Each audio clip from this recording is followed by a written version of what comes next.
అందుకని కనుబొమలు ముడిపడితే కోపమైనా కారణం అవ్వాలి, కనుబొమలు ముడిపడితే ఏదో ఆలోచనైనా కారణం అయి ఉండాలి. అమ్మవారి కనుబొమలు ముడిపడి ఉంటాయి. ఇలాగా ఎందుకు ముడిపడతాయంటే ఆవిడ లోకం గురించి భ్రువౌ భుగ్నే కించిత్ భువన భయభంగ వ్యసనిని అన్నారు శంకరాచార్యుల వారు. భువన భయభంగ వ్యసనిని. ఆమెకి ఎప్పుడూ ఆలోచన. ఏమిటి ఆలోచన అంటే ఏ పని చేస్తున్నా భగవంతుణ్ణి పట్టుకోవడానికి వీలుగా మనసు నిలబడేటట్టుగా లోపల ఏర్పడినటువంటి స్థిరమైన భక్తి కదులుతున్న అమ్మవారి కన్నుల యొక్క అమృత దృష్టిపాతం వలన కలుగుతుంది. ఆవిడ కన్నులు కదులుతున్నాయి, కానీ కదలకుండా మనసుని నిలబెట్టగలిగిన భక్తి ఆ చూపులు ఇస్తున్నాయి. ఇది విచిత్రం కాదు? కోపం ఏమైనా ఉపయోగం ఉందా? శిక్ష ఏమైనా ఉందా అందులో? కోపము ప్రేమ రెండు నడిచిపోతాయి, అంతేగాని కోపము శిక్ష నడవవు. అమ్మ కోపం, నాన్న కోపం అలా కాదు. కోపము శిక్ష నడుస్తాయి. నాన్నగారికి కోపం వచ్చిందనుకోండి, ప్రేమతో అన్నం పెడుతూ దెబ్బలాడడం, జడేస్తూ దెబ్బలాడడం అలా ఉండదు. తీసుకొచ్చి నించోబెట్టి ఏమిటి సంగతి, రోజు వెళ్ళలేక టైంకి అని అలా నిలదీస్తాడు తండ్రి. అందుకే తండ్రి కంటికి ఎరుపు ఉంటుంది, ఆ ఎరుపు లేకపోతే ఇల్లు నిలబడదు. విశాల నీలోత్పలలోచనాయై వికాసి పంకీరుహలోచనాయ సమీక్షణాయై విషమీక్షణాయ నమశివాయై చ నమశివాయ అంటారు శంకర భగవత్పాదులు. తరువాతి శ్లోకంలో విశాల నీలోత్పలలోచనాయై అమ్మవారి యొక్క కళ్ళని లేదా లోచనాయ అన్నారు కాబట్టి చూపులను వర్ణిస్తున్నారు. చూపుకి కంటికి అభేదమేగా, ఆ రెండిటికి పెద్ద తేడా ఏమీ లేదు. చూపు కంటిని ఆశ్రయించి ఉంటుంది, కన్ను లేని చూపు లేదు. కాబట్టి చూపు కన్ను రెండు వేరు కాదు. కాబట్టి చూపు గురించి చెప్తే కంటి గురించి చెప్పినట్లే. విశాల నీలోత్పలలోచనాయై అమ్మవారి కన్నులు ఎలా ఉంటాయి అన్నది చెప్తున్నారు. ఆ కన్నులను ఆ చూపులను వర్ణిస్తున్నారు. విశాల నీలోత్పల, విశాలమైనటువంటి కన్నులావిడివి. అవి నీలోత్పలముల వలె ఉన్నాయి. నీలోత్పలము అంటే నల్ల కలువ అని అర్థం. నల్ల కలువ బాగా వికసించి ఉంటే ఎలా ఉంటుందో అలా ఉన్నాయి. ఇక్కడ మీరు ఒక విషయాన్ని జ్ఞాపకం పెట్టుకోవాలి. కన్ను బాగా తెరిచి ఉందనుకోండి, అది కోపానికి కూడా కారణమే.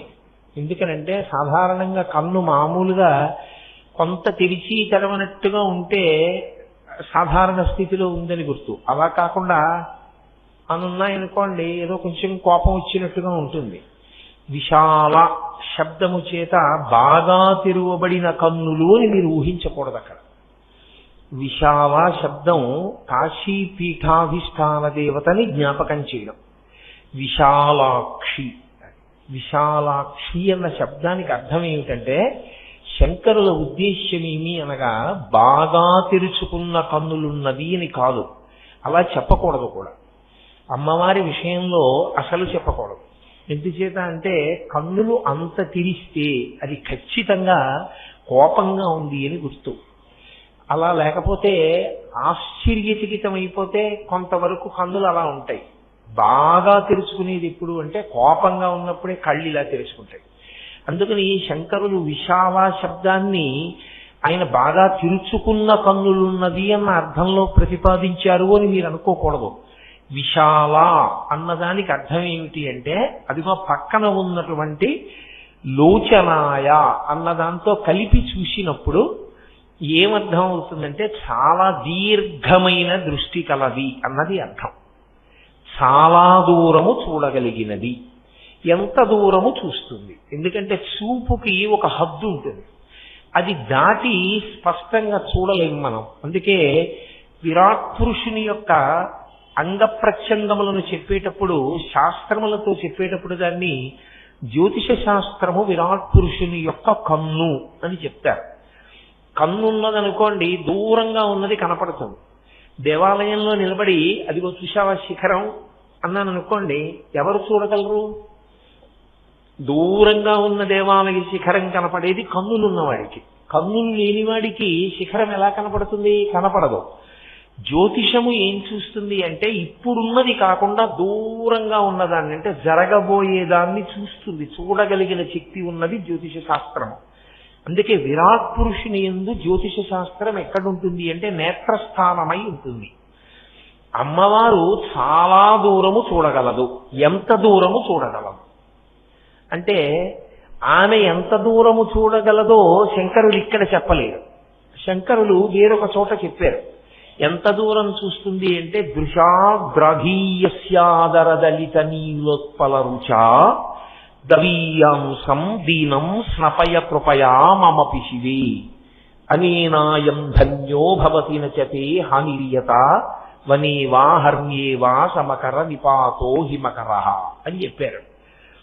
సౌందర్య లహరిలో ఇదే మాట వాడారు ఆయన. నీలోత్పల అన్న మాటే వాడుతూ దరదలిత అన్న శబ్దాన్ని వేశారు. బాగా తెరుచుకున్నది అన్న అనుమానం రాకూడదని తెరుచుకున్నట్టుగా ఉన్నది అని దృశాగ్రాఘీయస్యాదరదలిత నీలోత్పల రుచా. అమ్మవారు ఎంత దూరం చూస్తుందంటేట ఎంతవరకు బ్రహ్మాండములున్నాయో అంతకన్నా ఎక్కువగా చూస్తుంది. ఎందుకు అలా చూడడం ఆవిడ అంటే జగత్తంతటినీ కన్నా తల్లి కనుక. అమ్మకుండే లక్షణం ఏంటి? పిల్లవాడు పెరట్లో ఆడుకుంటూ ఉంటాడు, అమ్మ వంటింట్లో వంట చేసుకుంటూ ఉంటుంది. వంట చేసుకుంటున్న అమ్మ పిల్లవాడు పెరట్లో ఆడుకుంటున్నాడు కదా అని ఊరుకోదు. వంట చేస్తూ చేస్తూ మధ్యలో ఒకసారి వచ్చి ఆ పెరట్లోకి చూస్తుంది వాడు ఏం చేస్తున్నాడు. వాడు ఏదో చెట్టు ఎక్కుతున్నాడు అనుకోండి, అక్కడి నుంచి ఒక కేకేస్తుంది, ఎవరే ఆ చెట్టు ఎక్కకు పడిపోతావు కిందకి దిగంటాడు. అంటే ఏది చేస్తున్నా ఆవిడ దృష్టి పిల్లవాని యొక్క సంక్షేమం మీద ఉంటుంది. అందుకే మీరు చూడండి, తల్లి తండ్రి కలిసి కూర్చుని మాట్లాడుకుంటున్నారు అనుకోండి, కలిసి కూర్చుని మాట్లాడుకునేటప్పుడు పిల్లవాడు ఎక్కడో క్యారం అన్నాడు అనుకోండి, తండ్రి అలాగే మాట్లాడుతూ ఉంటాడు. తల్లి అంటుంది ఎక్కడో పిల్లాడు అరిచినట్టుందండి అంటుంది. అమ్మ శబ్దంలో ఉన్నటువంటి ప్రేమ అటువంటిది. పిల్లవాడు ఎక్కడ క్యారమన్నా ముందు వినేది ఎవరు అంటే అమ్మ. అమ్మ చూపు ఎంత దూరం ఉంటుంది అంటే ఈ బ్రహ్మాండములు ఎంతవరకు ఉన్నాయో అంతకన్నా ఎక్కువగా ఉంటుంది అన్నారు శంకరాచార్యుల వారు. ఇంగ్లీష్లో అయితే కంపారిటివ్ డిగ్రీ వేశారు. దృశాగ్రాఘీయస్యాదరదలిత నీలోత్పల రుచా. ఈ బ్రహ్మాండముల కన్నా అవతలి వరకు చూస్తూ ఉంటుంది. ఎందుకు అలా చూస్తూ ఉంటుంది? అందుకే ఆవిడ కన్నులు ఎప్పుడూ కేవలం ఇలా ఉండవు, ఇలా ఇలా తిప్పుతూ ఉంటుంది అన్నారు శంకరాచార్యుల వారు. ఇటు ఇటు తిప్పుతూ ఉంటుంది. ఎందుకు అలా తిప్పడం అంటే బ్రహ్మాండం అంతా ఇలా చూసుకుంటూ ఉంటుంది. ఆకర్ణాంత విశాల నేత్రములతో ఈ బ్రహ్మాండములో ఉన్న నా బిడ్డలందరూ సంతోషంగా ఉన్నారా, అందరూ క్షేమంగా ఉన్నారా, ఎవరైనా నన్ను పిలుస్తున్నారా అని ఆవిడట కన్నులు తిప్పుతూ కనుబొమలు ముడివేస్తుంది. కనుబొమలు ముడివేయడం కూడా కోపానికి కారణమే. కోపం వచ్చినప్పుడు కనుబొమలు ఇలా ముడేస్తారు. రెండోది ఎప్పుడు ముడేస్తారు? బాగా దృష్టి పెడితే ముడివేస్తారు. నేనేదో చాలా తీవ్రంగా ఆలోచిస్తున్నాను అనుకోండి, ఏదో విషయం గుర్తొచ్చింది నాకు, ఆలోచిస్తున్నాను, అప్పుడు నా ప్రమేయం లేకుండా అది కనుబొమలు ముడిపడతాయి. కనుబొమలు ముడిపడ్డాయంటే రెండే కారణాలు. ఒకటి ఆలోచన, రెండు కోపము. కోపం వచ్చినప్పుడు కూడా మామూలుగా కనుబొమలు ఎలా ఉంటాయో అలా ఉండవు అని ఇలా పెడతాడు, పెట్టి కళ్ళు పెద్దవి చేస్తాడు. అందుకని కనుబొమలు ముడిపడితే కోపమైనా కారణం అవ్వాలి, కనుబొమలు ముడిపడితే ఏదో ఆలోచనైనా కారణం అయి ఉండాలి. అమ్మవారి కనుబొమలు ముడిపడి ఉంటాయి ఇలాగా. ఎందుకు ముడిపడతాయంటే ఆవిడ లోకం గురించి భ్రువౌ భుగ్నే కించిత్ భువన భయభంగ వ్యసనిని అన్నారు శంకరాచార్యుల వారు. భువన భయభంగ వ్యసనిని. ఆమెకి ఎప్పుడూ ఆలోచన. ఏమిటి ఆలోచన అంటే ఎవరైనా నా పిల్లలు అమ్మా అని పిలుస్తున్నారా, పిలిస్తే నేను చూడాలి కదా, అందుకని అమ్మా అంటారేమోనని ఇలా పెట్టి అదే దృష్టి పెట్టి ఉంటుంది. ఎవరైనా పిలుస్తారేమో అని వింటూ ఉంటుంది. అందుకని కనుబొమలు ముడిపడి ఉంటాయి. కోపం చేత కాదు, మన యందు దయ చేత. అసలు ఆ స్వరూపాన్ని మీరు ఒకసారి ఊహ చేస్తే పరదేవతకి నమస్కరించకుండా ఉండలేరు. ఇంత దయామయీ అయిన తల్లి, అరేరే అమ్మా అంటే పలకడానికి సిద్ధంగా ఉన్న అమ్మ అమ్మ నీకు నమస్కారం చేయకుండా ఎలా ఉండగలనమ్మా అనిపిస్తుంది. కాబట్టి భ్రువం భుగ్నీకించిత్ భువన భయభంగ వ్యసనిని అయిన తల్లి బ్రహ్మాండములు ఎంతవరకు ఉన్నాయో అంతవరకు చూస్తూ ఉంటుంది. ఆ చూసేటప్పుడు ఎలా ఉంటుందంటేట విశాల నీలోత్పల లోచనాయై, ఆమె కన్నులు నల్ల కలువల వలె ఉంటాయి అన్నారు శంకరులు. ఏ తెల్లకలు ఉంది లోకంలో, ఎర్రకలు ఉంది, నల్లకలు ఉంది. ఈ మూడిటిలో శంకరాచార్యులు వారు నల్ల కలువని తీసుకుని తెల్ల కలువని ఎర్ర కలువని విడిచిపెట్టడం ఎందుకు?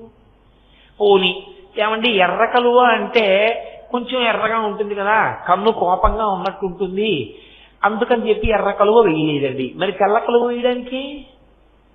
తెల్ల కలువ వేస్తే ఓ ఇబ్బంది ఉంది.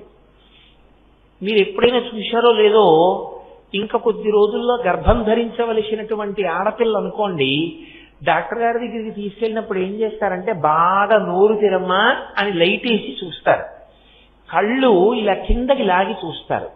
చూసి అబ్బో ఎదర తల్లివి కావలసిన దానివి, నీకు చాలా ఎనిమియా ఉంది, చాలా రక్తహీనత ఉందమ్మా, లోపలను కనురెప్పలు తెల్లగా ఉన్నాయేంటి, అంత ఇలా అయితే నీకు చక్కటి శిశువు ఎలా పుడతాడు?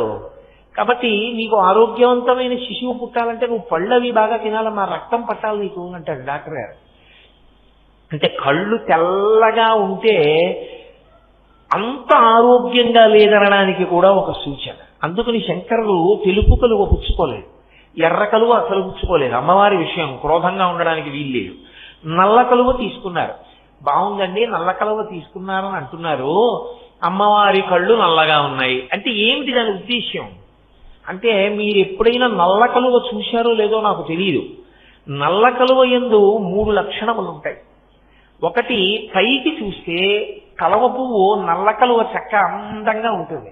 మీరు ఇలా దగ్గర పెట్టుకుని దాని రెక్కలు కొంచెం జాగ్రత్తగా రేకులు ఇలా విప్పి ముఖాన్ని దగ్గరగా పెట్టి చూడండి, తెల్ల కలువకి ఎర్ర కలువకి లేని లక్షణం ఒకటి నల్ల కలువకు ఉంటుంది. మీరు అనుభవించాలి ఎప్పుడైనా. ఆ పువ్వులు చూసినప్పుడు అనుభవించిన వాళ్ళకి తెలుస్తుంది. అసలు అలా అనుభవించడం తెలియని వాళ్ళ గురించి నేనేం చెప్పను. నల్ల కలువ దగ్గరగా ముఖం పెడితే చల్లదనం కొడుతుంది ఇలా కళ్ళ మీదకి, ఎంత చల్లగా ఉంటుందో నల్ల కలువని దగ్గర పెట్టుకుంటే. తెల్ల కలువకి ఎర్ర కలువకి నీటి బిందువులు లోపల ఉండవు. నల్ల కలువని మీరు విప్పి చూడండి, లోపల శమాయింపు ఉంటుంది, కొద్దిగా తడి ఉంటుంది. కంటికి తడి ఉండాలి. కంటికి తడి లేదనుకోండి ఆరిపోయిన కన్ను, ఆరిపోయినదై ఉండకూడదు కన్ను.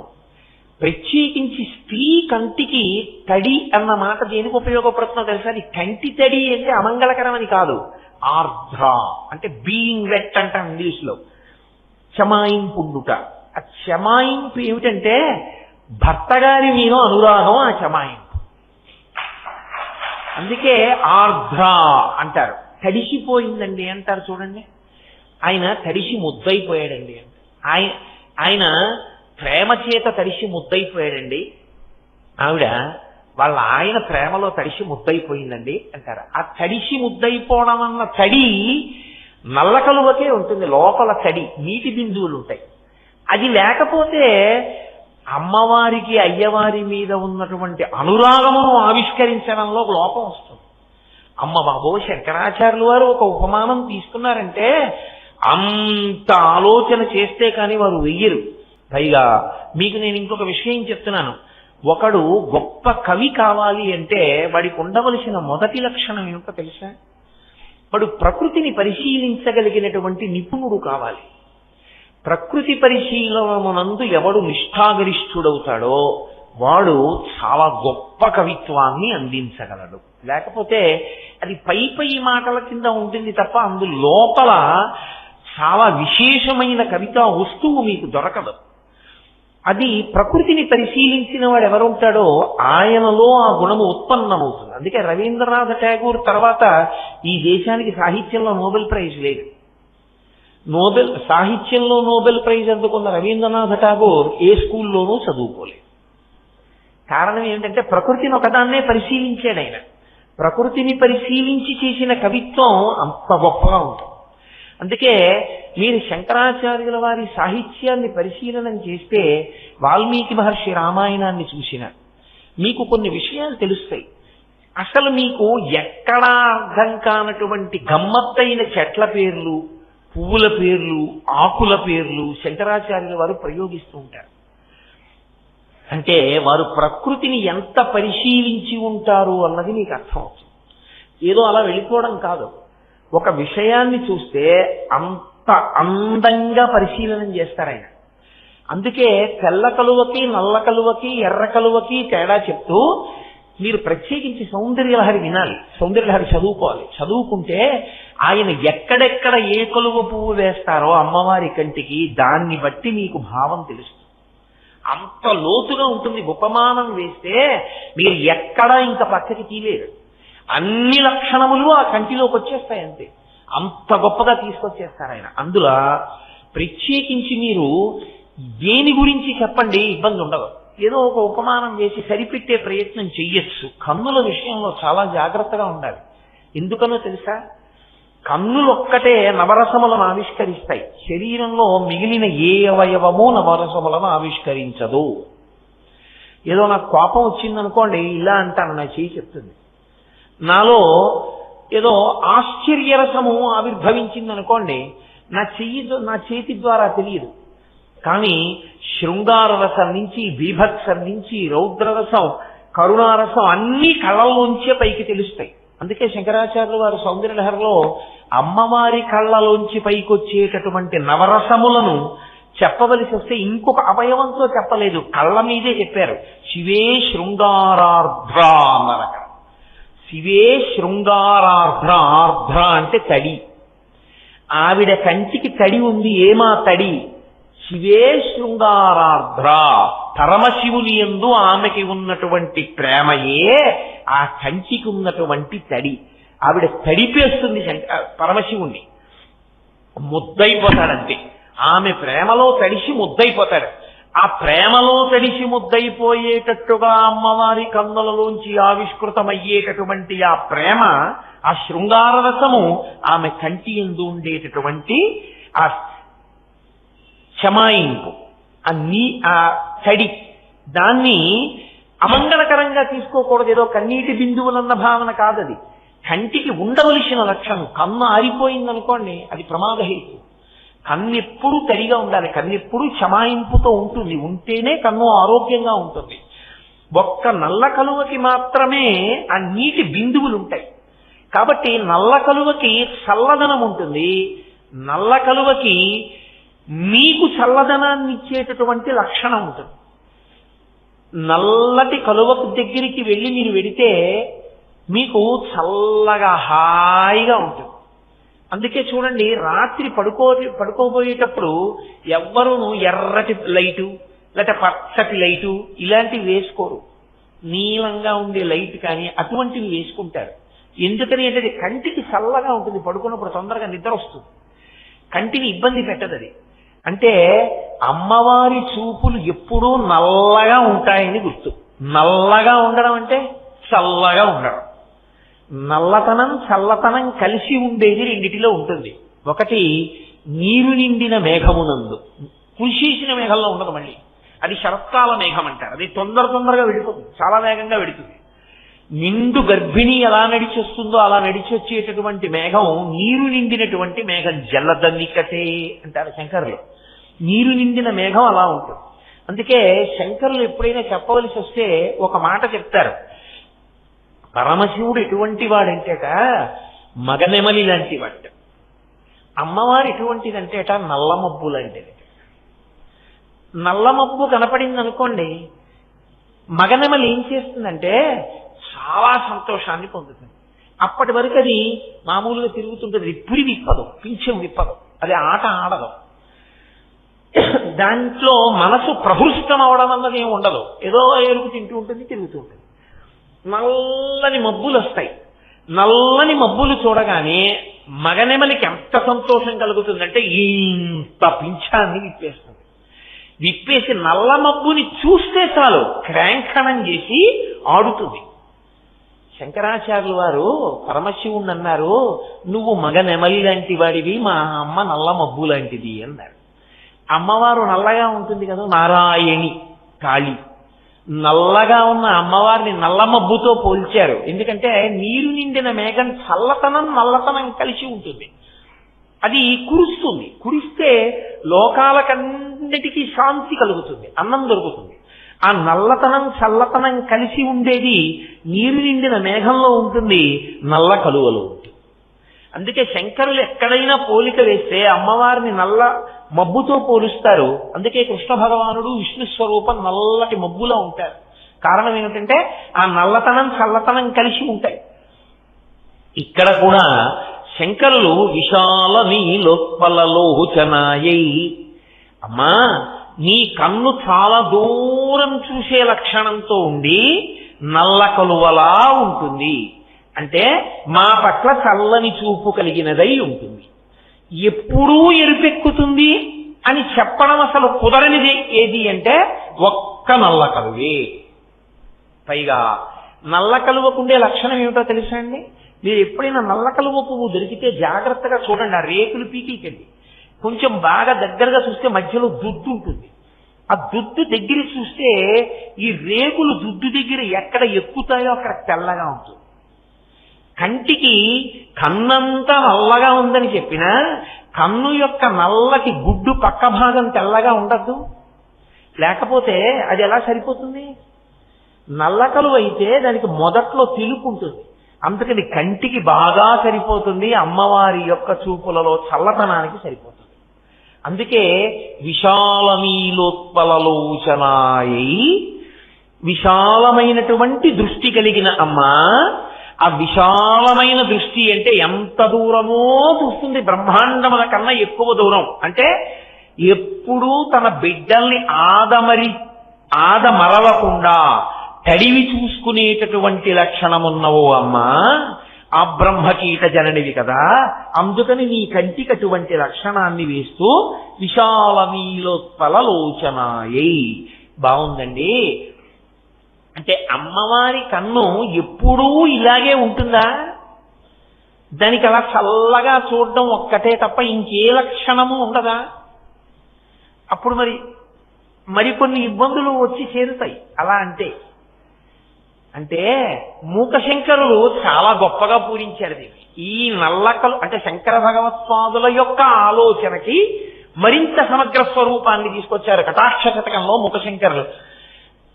నాకు జ్ఞాపకం ఉంటే ఆ శ్లోకాన్ని అంటాను. అందులో ఆయన ఒక మాట అంటారు, నీలోపిరాగమధికం జనయత్పురారే. అమ్మా నీలోపి అంటే నల్ల కలువ. నల్ల కలువ నల్లగా ఉంటుంది. నల్లటి కలువలోంచి ఎర్రని రంగు రాకూడదు కదూ, అవునా కాదా? అది ఎర్రని కలువ అయితేనే ఎరుపు రంగు రావాలి. నల్ల కలువలోంచి ఎరుపు రంగు రాదని కదా నేను మీతో చెప్పాను. నల్ల కలువలోంచి ఎర్ర జీర రాకపోతే, ఎర్ర రంగు రాకపోతే, ఎరుపు దేనికి సంకేతమో తెలుసా? అనురాగానికి సంకేతం. అందుకే భార్య మీద వలపు కలిగిన కన్నులు లేదా భర్త మీద వలపు కలిగిన కన్నులు ఎరుపు జీరతో ఉంటాయి అని శాస్త్రం.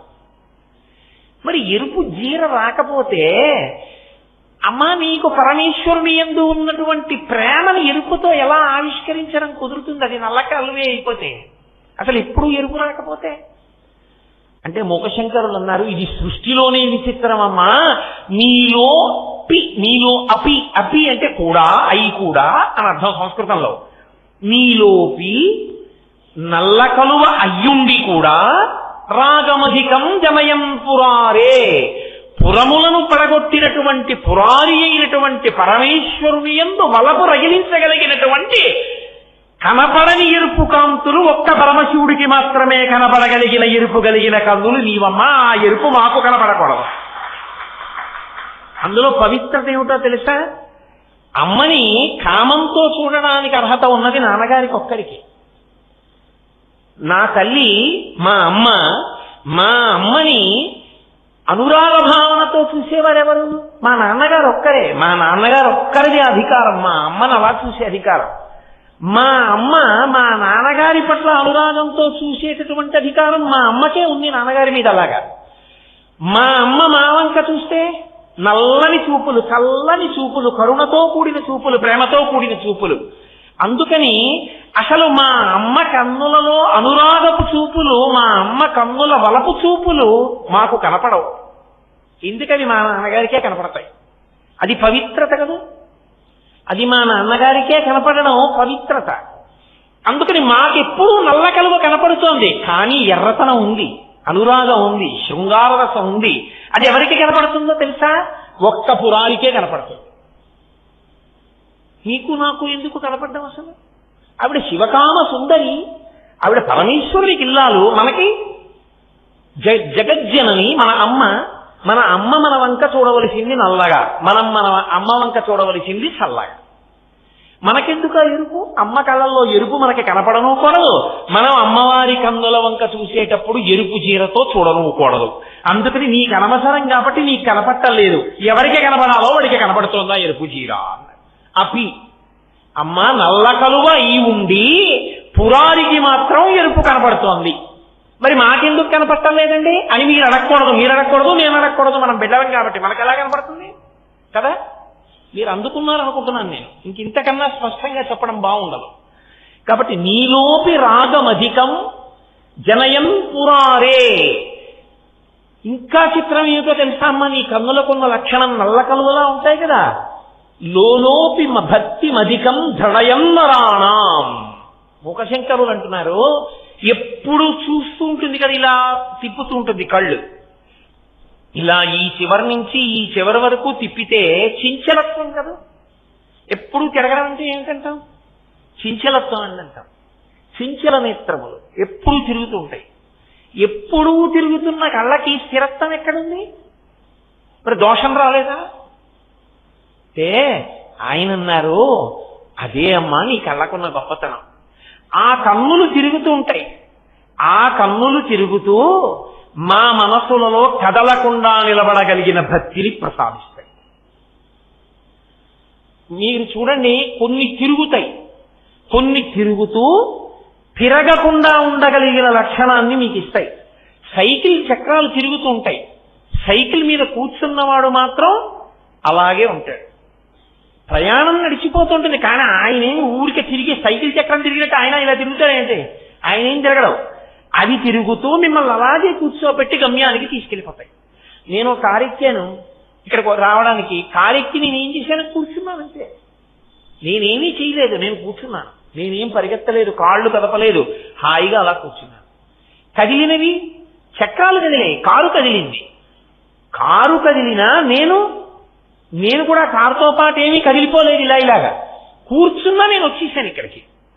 అది కదులుతూ నేను కదలకపోయినా నన్ను కదిపేసి యానాన్ని తీసుకొచ్చేసినట్టు అమ్మా నీ కన్నులు కదులుతూ నాలో కదలిక లేని స్థితిని తీసుకొస్తాయి. అది చిత్రం. లోలోపి భక్తి మధికం జనయం దృఢయం జనానాం. భక్తి అన్న మాటకు అర్థం ఏంటి? ఒకే వస్తువు మీద అటు ఇటు తిరగకుండా దృష్టి, దాని మీదే దృష్టి నిలబడిందనుకోండి భక్తి అంటారు. ఎక్కడికి వెళ్ళినా ఏది చూసినా భగవంతుడే కనపడుతున్నాడు అనుకోండి, అది భక్తి. నోటితో చెప్పడం కాదు, అనుభవంలోకి వస్తే భక్తి. ఏది చూస్తున్నా అది ఏ ఇతర రకములైన ఉద్వేగాన్ని కల్పించకుండా భగవద్దర్శనమునకు హేతువు కావాలి. అది విచిత్రంగా ఉంటుంది, నోటితో చెప్పినంత తేలిగ్గా ఉండదు. అందుకే చెప్పిన వాడి కన్నా విన్నవాడిలో భక్తి పెరిగిపోతుంది. ఒక్కసారి ఒక తల్లి పిల్లవాడిని కూర్చోబెట్టి రోజు భగవంతుడి గురించి చెప్తూ ఉండేది. రే నాన్న, దేవుడు ఎప్పుడు చూస్తూ ఉంటాడరా, మన గురించే వింటూ ఉంటాడు, మనం ఆయన్ని పిలిస్తే పలుకుతాడరా అని చెప్తూ ఉండేది. ఒకరోజు సాయంకాలం అయింది, విపరీతంగా మబ్బు పట్టి మెరుపులు మెరిసి పిడుగులు పడుతున్నాయి. అదే పిల్లవాడు భయపడతాడేమో స్కూల్ నుంచి రావడానికి, ఇంత మెరుపులు మెరుస్తున్నాయి, ఇంత పిడుగులు పడుతున్నాయని 1-2 సందుల అవతల ఉంది స్కూల్. ఈవిడ గబగబా వెళ్ళి మెరుపులు మెరుస్తున్నాయని 2 గొడుగులు పట్టుకెళ్ళి ఒకటి తను వేసుకుని ఒకటి పిల్లాడికి ఇచ్చి తీసుకొచ్చేస్తోంది ఇంటికి. తీసుకొస్తుంటే మెరుపు మెరిసినప్పుడల్లా వాడు నిలబడుతున్నాడు. తెల్లంది, ఎందుకురా మెరుపు మెరిసినప్పుడల్లా నిలబడతాయినట్టురా, గబగబా నడి ఇంటికని అంటే వాడన్నాడు, అమ్మా నువ్వే కదూ చెప్పావు భగవంతుడు ఎప్పుడూ మనల్ని చూస్తూ ఉంటాడని, భగవంతుడికి కోరిక పుట్టిందమ్మా, ఇవాళ నేను నీతో కలిసి వస్తుంటే ఫోటో తీసుకోవాలనుకున్నాడు. ఫోటో తీసే ఫ్లాష్ వస్తుంది కదూ, మన ఇద్దరిని ఫోటో తీస్తున్నాడు. తీస్తుంటే నేను కదిలిపోతే ఎలాగమ్మా, అందుకు నేను నిలబడ్డానమ్మా దేవుడు ఫోటో తీసుకోవడానికి అన్నాడు. అంటే చెప్పిన తల్లి కన్నా వాడిలో ఎంత కుదురుకుపోయిందో చూడండి భక్తి. వాడికి మెరుపులో పరమేశ్వరుడు కనపడ్డాడు వాడికి. ఇది చెప్పిన తల్లిలో అంత భావన కుదురుకోలేదు. అది మనం చెప్పలేం. ప్రహ్లాదుడికి తల్లి కడుపులో ఉండగా నారదుడు భక్తి బోధించాడు. నిలబడిందా లీలావతికి? ప్రహ్లాదుడికి నిలబడింది. కాబట్టి ఒక్కొక్కసారి ఆశ్చర్యంగా ఉంటుంది. ఇన్ని ప్రవచనాలు చేశాను, ఇన్ని వేల ప్రసంగాలు చేశాను నేను. ఇన్ని వేల ప్రసంగాలు చేసిన నా భక్తి కన్నా అసలు నా సభలలో ఎప్పుడూ పాల్గొనే అలవాటు ఉన్న వాళ్ళకి పెరిగిపోయినంత భక్తి నాకుందా అనిపిస్తుంటుంది నాకు ఒక్కొక్కసారి. అలా పెరిగిపోయే వాళ్ళు ఉంటారు. అది లోకంలో మర్యాద, ఒక్కొక్కరి అదృష్టం, అది సంస్కారం, ఈశ్వరానుగ్రహం, గురువానుగ్రహం, అలా పెరుగుతుంది భక్తి. కాబట్టి అమ్మవారి కన్నులు తిరుగుతూ ఉంటాయి.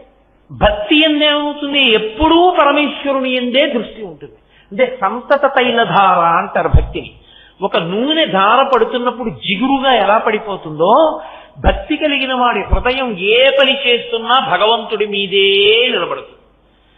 పానీయంబులు త్రాగుచున్, కొడుచుచున్, భాషించుచున్, హాసలీలా నిద్రాదులు చేయుచున్, తిరుగుచున్, లక్షించుచున్, సంతత శ్రీనారాయణ పాద పద్మజుగళి చింతామృత స్వాద సంధానుండై మరచన్ సురారిసుకుడే తద్విశ్వమున్ భువరా అంటారు పోతన గారు భాగవతంలో.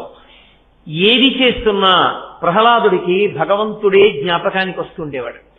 మనసు కదలకుండా ఈశ్వరుణ్ణి పట్టుకుంటోంది. ఏ పని చేసినా, ఏ పని చేస్తున్నా భగవంతుణ్ణి పట్టుకోవడానికి వీలుగా మనసు నిలబడేటట్టుగా లోపల ఏర్పడినటువంటి స్థిరమైన భక్తి కదులుతున్న అమ్మవారి కన్నుల యొక్క అమృత దృష్టిపాతము వలన కలుగుతుంది.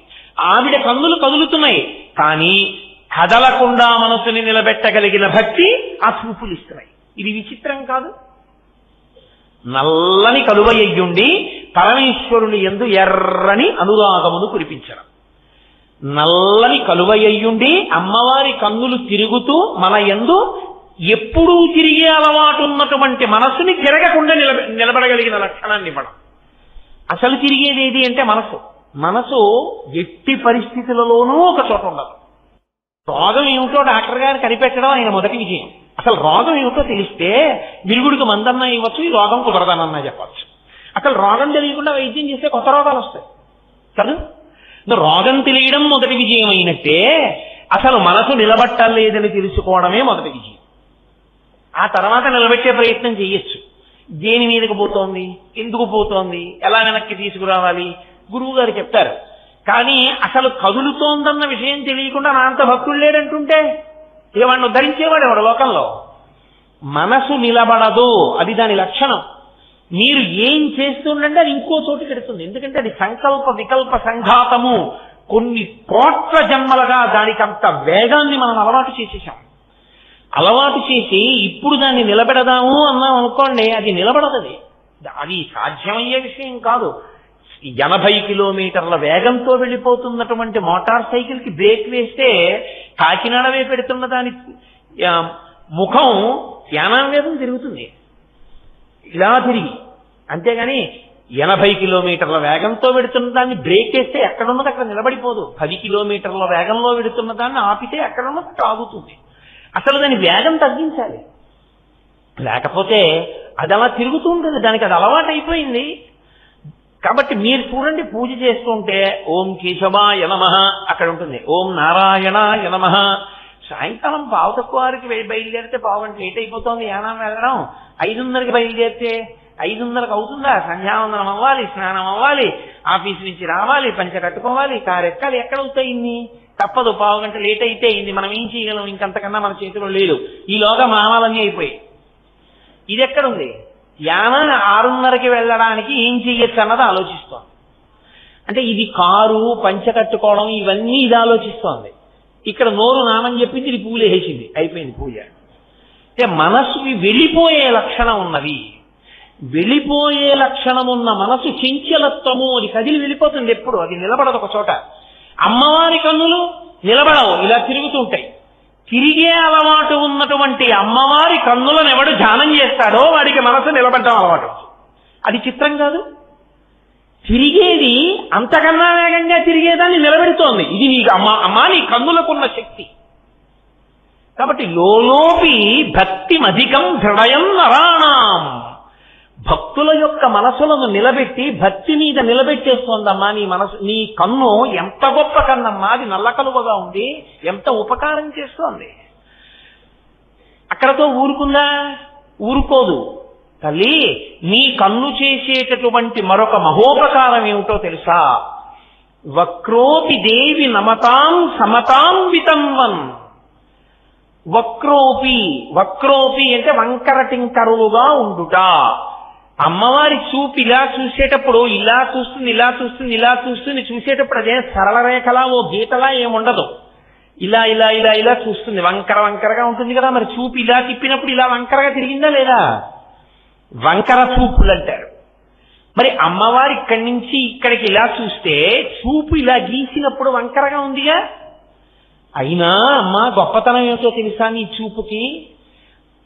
ఇలా తిప్పినప్పుడు ఇలా పడ్డ నీ చూపు ఎవరి మీద పడుతోందో, ఎవడు భక్తితో ఆ చూపులలో పడుతున్నాడో వాడికి నమతాం, నీకు నమస్కరించి నీ కన్నుల చూపులు మీద పడేటట్టు నిలబడిన వాడు సమతాం వితన్వన్. వాడికి అన్నిటి యందు సమానమైన వస్తువుని చూడడం అలవాటవుతోంది. అన్నిటి యందు సమానముగా ఉండేదేది? ఆత్మ. అన్నిటా ఆత్మను చూడగలుగుతున్నాడు. అందుకే ముఖశంకరులు ఆర్యాశతకంలో ఉందంటారు, శివ శివ పశ్యంతి సమం శ్రీ కామాక్షి కటాక్షితా పురుష విపినం భువనం అమిత్రమిత్రం లోష్టంచ యువతి బింబోష్టం అంటారు. శివ శివ పశ్యంతి సమం ఆమ్రేడితం వేశారు. ఎంత ఆశ్చర్యం! అమ్మవారి చూపు ఎవరి మీద పడిందో వాళ్ళకి ఎంత సమభావన ఏర్పడిపోతుందంటే, వాడికి విపినం భువనం, అరణ్యానికి పెద్ద అంతఃపురానికి తేడా తెలియదు. అమిత్రమిత్రం, శత్రువుకి మిత్రువుకి తేడా ఉండదు, మిత్రుడికి తేడా ఉండదు. లోష్టంచ యువతి బింబోష్టం, యువతి బింబోష్టమునకు లోష్టం అంటే ఒక రాతికి తేడా ఉండదు. అంత సమానత్వమును పాటించగలిగిన వాడైపోతాడు. అంటే అంతటా భగవద్ దర్శనము చెయ్యగలిగిన వాడైపోతాడు ఆవిడ చూపు పడితే. కాబట్టి అమ్మవారి చూపులు విశాలమైనటువంటి నల్ల కలువవలి ఉన్నాయి అని శంకరాచార్యుల వారు అండమంటే, కేవలంగా ఏదో అమ్మవారి కళ్ళు విశాలమైన బాగా విచ్చుకున్నటువంటి ఒక నల్ల కలువ పువ్వు ఎలా ఉంటుందో అలా ఉంటాయి, అది కాదు ఆయన ఆలోచన. ఆయన ఆలోచనలో అనేక భావములను ఆయన నల్ల కలువను అడ్డు పెట్టి చెప్తున్నారు. ఒకటి, ఆమె తన భర్త యందు అంత అనురాగము కలిగినది. రెండు, ఆమె తన బిడ్డల పట్ల అంత దయా ప్రేమ కలిగినది.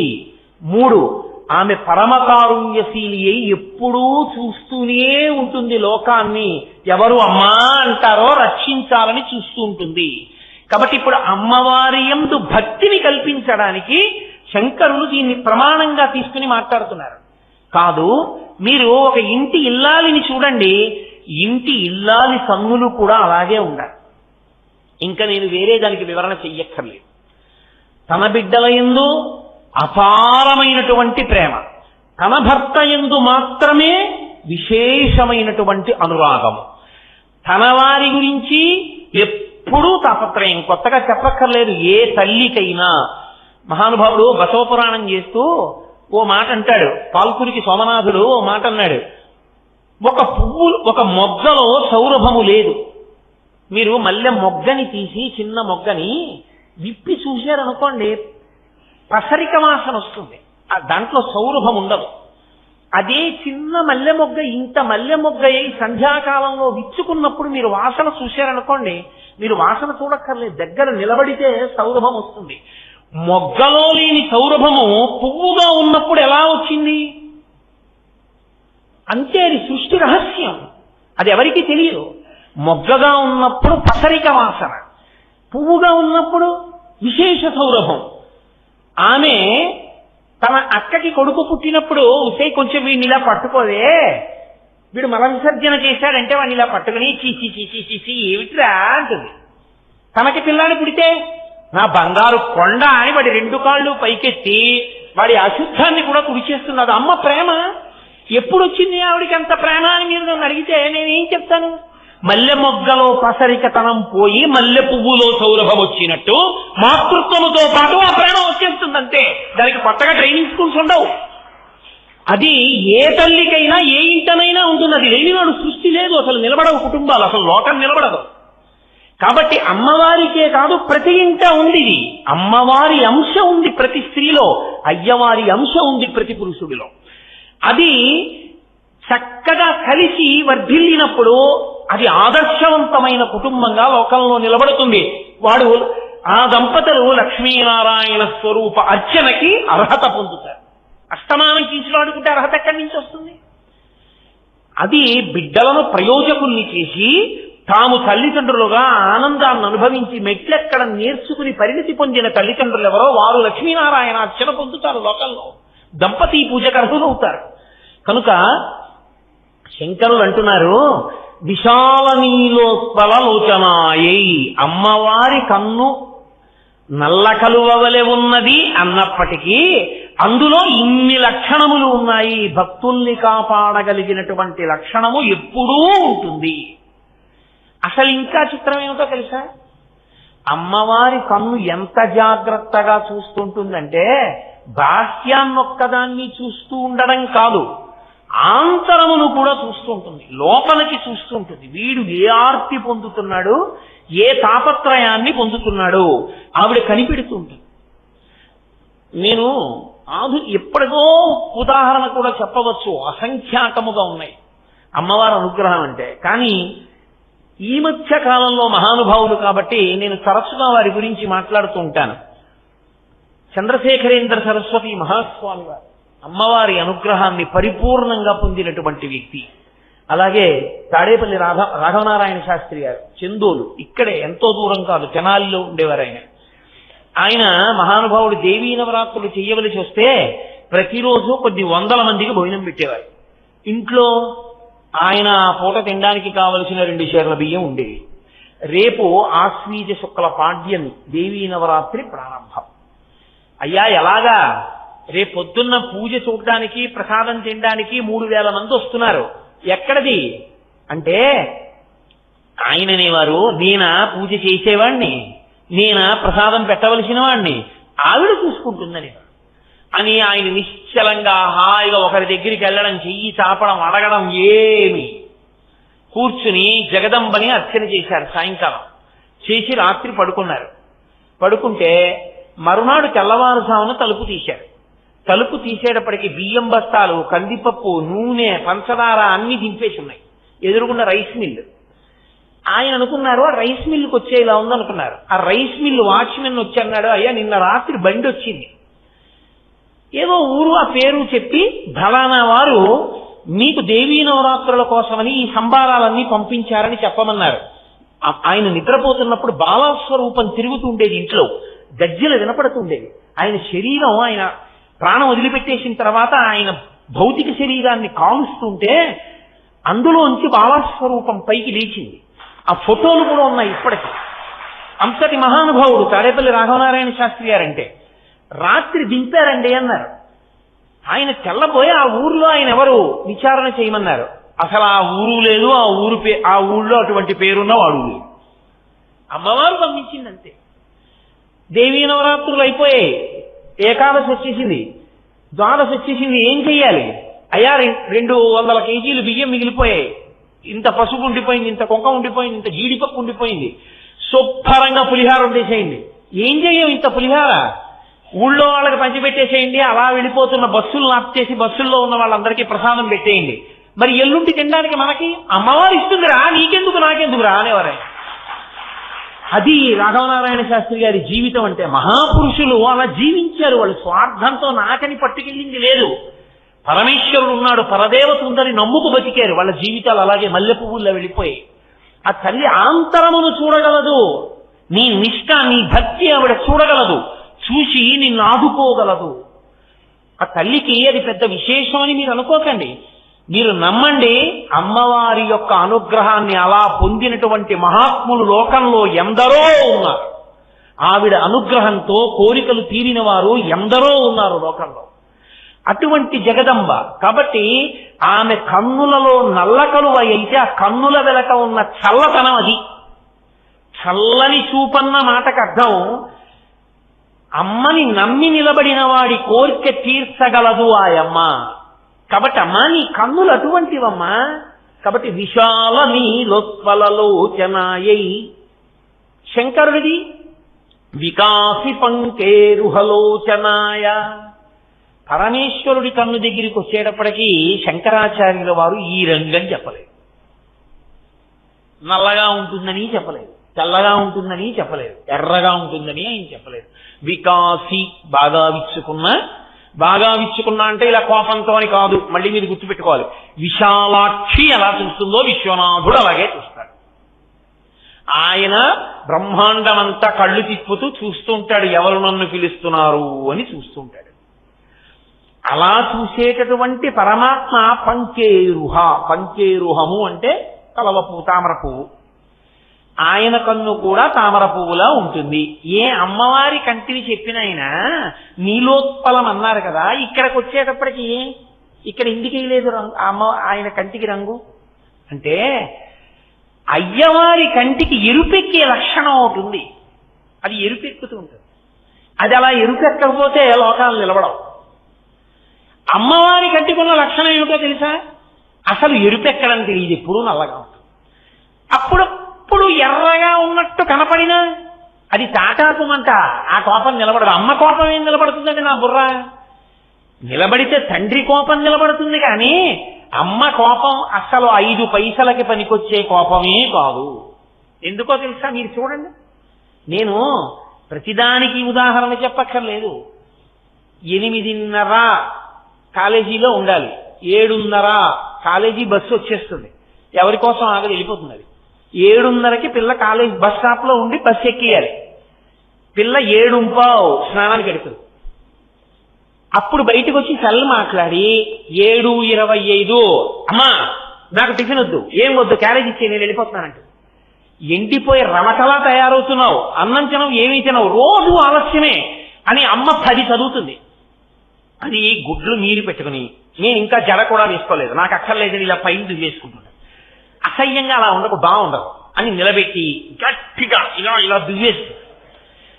అది తొందరగా లేవు. ఎన్ని మాటలు చెప్పినా అంతే. మీ నాన్నకు అసలు పట్టింపు లేదు. పొద్దున్న 6ంటికి పోతే పూజా మందిరంలోంచి 9ంటికి వస్తాడు ఆయన.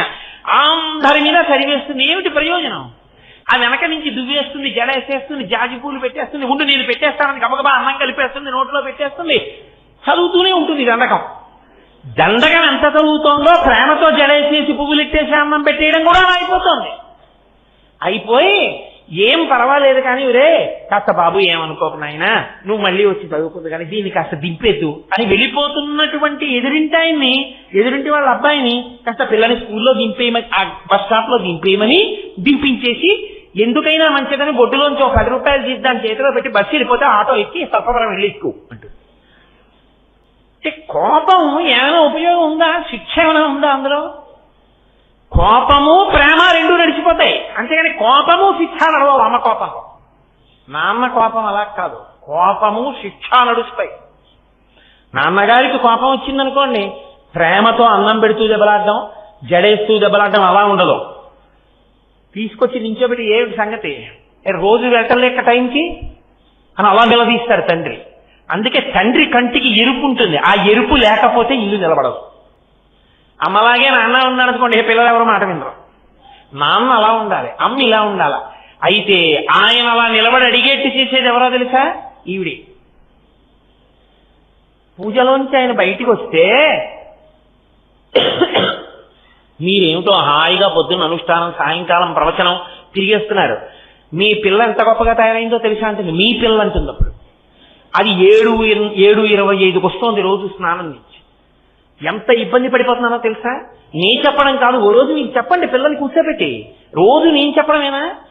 నాకేనా పట్టింది ఇల్లు, మీకు పట్టదా అని అడుగుతుంది. ఎక్కడ లేని కోపం వస్తుంది తండ్రికి. ఆవిడ అలాగే ఉంటుంది చక్క. ఎందుకంటే ఆవిడ మహాప్రళయ తాండవ సాక్షిణి. ఆవిడికి పిల్లల్ని బాధ పెట్టడం ఆవిడకి ఇష్టం ఉండదు, చూస్తుందంతే. ఇప్పుడు ఆయన ఏటే అని కూతుర్ని కొట్టలేదు కదా, చెయ్యెత్తి కొట్టడం ఎలా సాధ్యం? కూతుర్ని కొట్టడమే అది సాధ్యం కాదు. అందుకని అసలు ఏమే అనేటప్పటికే గుడ్ల నీరు పెట్టేసుకుంటారు ఆడపిల్లలు. ఏదో మొహం ఇటు తిప్పి గట్టిగా దెబ్బలాడుతున్నాడు అనుకోండి, ఓ ఏడి చేస్తోంది అనుకోండి, గబగబా వచ్చి ఓ చాలండి ఇంకా ఆడపిల్ల అసలు సంజయ్ వేళ ఇంకా ఏడిపించకండి ఉంటుంది. పొద్దున్న నువ్వేనా చెప్పావు, బుద్ధి ఉందా లేదా, ఇప్పుడు అలా అంటానంటే అంటే అందుకే శాస్త్రం ఏముందో తెలుసా అండి, నేను చెప్తున్నాను అనుకోకండి, వేదం చెప్పింది ఈ మాట. యజుర్వేదంలో ఒక మాట ఉంది, ఆవిడ పరమేశ్వరుణ్ణి రుద్రుణ్ణి చేస్తుంది, రుద్రుణ్ణి శివుడికి చేస్తుంది. దేని కొరకు అంటే కుటుంబాన్ని నిలబెట్టడం కొరకు. ఆవిడికి కుటుంబం మనమంతా, మనకి కుటుంబం మన కుటుంబం. తండ్రి కన్ను అవసరమైతే ఎరుపెక్కాలి, ఎరుపెక్కితేనే దీర్ఘకాలిక ప్రయోజనంలో పిల్లలు బాగుంటారు. అసలు ఎప్పుడు ఎరుపెక్కలేదనుకోండి ఆ ఇల్లు అస్తవ్యస్తం అయిపోతుంది. అందుకే దక్షయజ్ఞంలో ఆయన కన్ను ఎరుపెక్కింది, రుద్రుడయ్యాడు. ఒక్కసారి జట పెరికి కొట్టాడు, వీరభద్రుడు ఆవిర్భవించాడు. బుద్ధి లేని దేవతలు ఎప్పుడు నిరీశ్వర యాగం చేయలేదు, బుద్ధి కలిగి జాగ్రత్తగా ఉన్నారు, దేవతలు లిఖించుకున్నారు. అంతకుముందు బుద్ధి లేని దేవతలు అయ్యారా నిరీశ్వర యాగానికి వెళ్ళి దక్షయజ్ఞానికి? ఆయన జట కొట్టాడు కాబట్టే, కోపంతో రుద్రుడు అయ్యాడు కాబట్టే మళ్ళీ లోకాలు సరిగ్గా నిలబడ్డాయి. ఆయనే హలాహలవక్షణం చేసి మళ్ళీ లోకాన్ని రక్షిస్తాడు. కాబట్టి ఆయన కన్ను అవసరమైతే ఎరుపెక్కాలి, ఒకప్పుడు నల్లగా ఉండాలి, చల్లగా ఉండాలి. అమ్మ ఎలా చూస్తుందో ఆయన అలాగే చూడాలి. అస్తమానం ఏదో ప్రయత్నపూర్వకంగా అదే పనిగా తిరుగుతూ ఉండకూడదు, రోజు కాసేపు. అవసరం ఎప్పుడో అప్పుడు కన్ను ఎర్రపడాలి. ఆ కన్ను ఎర్రబడడం అనేటటువంటిది పిల్లల బాగు కొరకే తప్ప అది ఆయన అవలక్షణం కాదు. అందుకే మీరు జాగ్రత్తగా గమనిస్తే ఒక మాట ఉంటుంది, సదాశివుడు అనొక మాట. సదాశివుడు అన్న మాట బ్రహ్మగారికి విష్ణువుకి అన్వయం అవ్వదు. సదా బ్రహ్మ ఉండదు, సదా విష్ణు ఉండదు, సదాశివ ఉంటుంది. ఎందుకో తెలుసా? రుద్రరూపం శివుడికి ఉంది. రుద్ర అంటే విపరీతమైన కోపంతో ఉన్నవాడని ఒక అర్థం ఉంది. విపరీతమైన కోపంతో ఉంటే ఆయన ఎవడో ఆ కోపం ఏమిటంటనా అడగగలిగిన మనగాడు లోకంలో ఉండడు. హాయి నమస్తే అస్తు ధన్వనే బాహుభ్యాముతే నమః. రుద్రం వెంటనే నమస్కారం చేస్తూ నిలబడింది వేదం. ఈశ్వర ఏమిటి అంత కోపం వచ్చింది, మేము పిల్లలను తప్పు చేశాం, కోప్పడకండి, క్షమార్పణ చెప్తారంతే. ఆయన రుద్రుడై నిలబడ్డారా? ఆయన ముందు నిలబడగలిగిన వాడు లేడు. ఆయన రుద్రుడై నిలబడితే లోకములు ఆయన ముందు నిలబడలేవు. కానీ ఆయన అలా రుద్రుడిగా నిలబడ్డాడు అంటే లోపల నిజంగా కోపం వచ్చినవాడు కాదు, కోపం నటించినవాడు. అలా కానీ చూస్తే అయ్యి బాబోయ్ ఎంత కోపంగా ఉన్నారో అన్నట్టుంటాడు. నాన్నగారు చాలా కోపంగా ఉన్నట్టుంటారు, చాలా కోపంగా ఉన్నట్టు మాట్లాడతారు. అంత మాత్రం చేత తండ్రికి ప్రేమ లేదని మీరు అనుకుంటున్నారా? ఒక్కనాటికి ఉండదు. తల్లికి ఎంత ప్రేమ ఉందో తండ్రికి అంత ప్రేమ ఉంటుంది, లోకం అంత ప్రేమ ఉంటుంది. కానీ తేడా ఏమిటంటే తల్లి ప్రేమ వ్యక్తమవుతుంది, తండ్రి ప్రేమ వ్యక్తము కాదు. బేలనైపోతానని పైకి చెప్పుకోలేడు. అందుకే పురుషులకు గుండెపోటు ఎక్కువ వస్తుంటుంది. కారణం ఏమిటంటే లోపల దాచేసుకుంటారు, బాధని బయట పెట్టుకోలేరు. తండ్రికి ప్రేమ ఉంటుంది ఖచ్చితంగా, కానీ అలా కోపం నటించకపోతే పిల్లలు పాడైపోతారని కోపం నటిస్తాడు. లోపల మాత్రం ఆయన ఎప్పుడూ తండ్రే. అందుకని సదాశివ, ఎప్పుడూ ఆయన శివుడే. కోపం నటించడం ఎందుకు మరి? మన కోసం. ఆయన రుద్రుడిగా నిలబడడం మన కోసం తప్ప ఆయన కోపం వచ్చినవాడు కాడురా అని చెప్పడానికి శివుడు సదాశివుడు, విష్ణువు సదా విష్ణువు, బ్రహ్మ సదా బ్రహ్మ కాదు. శాస్త్రం శాస్త్రం అంతే. అందుకే సదా బ్రహ్మ సదా విష్ణువు లేరు, సదా శివ ఒకటే ఉంది. అంటే ఎప్పుడూ శివుడిగా ఉంటాడు ఆయన, అదే తండ్రితనం. అందుకే జగత పితరం వందే పార్వతీ పరమేశ్వరం. వాళ్ళిద్దరూ జగత్తుకి తల్లిదండ్రులు. జగత్తుకి తల్లిదండ్రులైన కారణం చేత సదాశివతత్వమనందు ఉంటాడు. కానీ కన్ను నలుపు ఎక్కుతుంది, కన్ను ఎరుపు ఎక్కుతుంది, కన్ను తెలుపు ఎక్కుతుంది. తెల్లగా ఉండడం అంటే ఆయన ఎప్పుడు తనలో తాను రమిస్తూ కూర్చున్నాడు అనుకోండి, కన్నులు తెల్లగా ఉంటాయి. లోకానికి బుద్ధి చెప్పవలసి వచ్చిందనుకోండి ఎరుపెక్కుతాయి. రెండూ లేదనుకోండి పరమ ప్రేమతో మనం శాస్త్రం ఎలా చెప్పిందో అలా బతుకుతున్నాం అనుకోండి, ఆయన కన్నులు నల్లగా ఉంటాయి, చల్లగా మన్ని చూస్తూ ఉంటాడు. అందుకని అమ్మవారికి వేసిన విశాల నీలోత్తల లోచనాయి తీసుకొచ్చి శివుడికి వేయకూడదు. వేస్తే కుటుంబ వ్యవస్థ పోతుంది అక్కడ. అందుకని శంకరులు వెయ్యరు. తాత్పర్యంలో ఎక్కడో పొరపాటున ఎరుపు రంగు గురించి పడింది, శివుడి కన్నులు ఎరుపని. కానీ అలా అనలేదు శంకరాచార్యులు వారు. వికాసి పంకే రుహలోచనాయై, అందులో ఎరుపుతనం శబ్దమే లేదు. కాబట్టి వికాసి పంకేరుహలోచనాయి అంటే బాగా తెరుచుకున్నటువంటి విచ్చుకున్న తామర పువ్వు వంటి కన్నులున్నవాడు అయినా అంతే. ఆయన కన్నులలో కూడా సదాశివతత్వమునందు ఎప్పుడూ నలుపుతనముండి లోకాన్ని రక్షించడము ఒక్కటే ప్రయోజనంగా ఉంటుంది. అందున శివుడి విషయంలో ఉండే గొప్పతనం ఏమిటో తెలుసా అండి? అసలు మీరు శివా నన్ను రక్షించని అడగక్కర్లేదు. శివభక్తులై మీరుంటే చాలు. అంటే నా ఉద్దేశం విష్ణు భక్తి అంత గొప్పది కాదు అని నేను చెప్తున్నానని మీరు అనుకోకూడదు. విష్ణు భక్తి కూడా అంతే గొప్పది. విష్ణు భక్తి కూడా అంతే. శివభక్తి ఎంతటిదో విష్ణు భక్తి అంతే గొప్పది. శివకేశవుల మధ్య భేదమే చెప్పడానికి వీలేదు. తత్వతః మాట్లాడినప్పుడు కొన్ని చెప్పవలసి ఉంటుందంతే. కాబట్టి శివస్వరూపమునకుండే లక్షణం ఏంటంటే శివ నీవు నన్ను రక్షించు అని అసలు మీరు అడగవలసిన అవసరం ఉండదు. ఆయన తన వస్తువు కాబట్టి తాను రక్షించుకుంటాడు. మీరు చూడండి, నేను మీకు ఒక విషయం చెప్తాను, ఒక ఉదాహరణ తీసుకొస్తాను.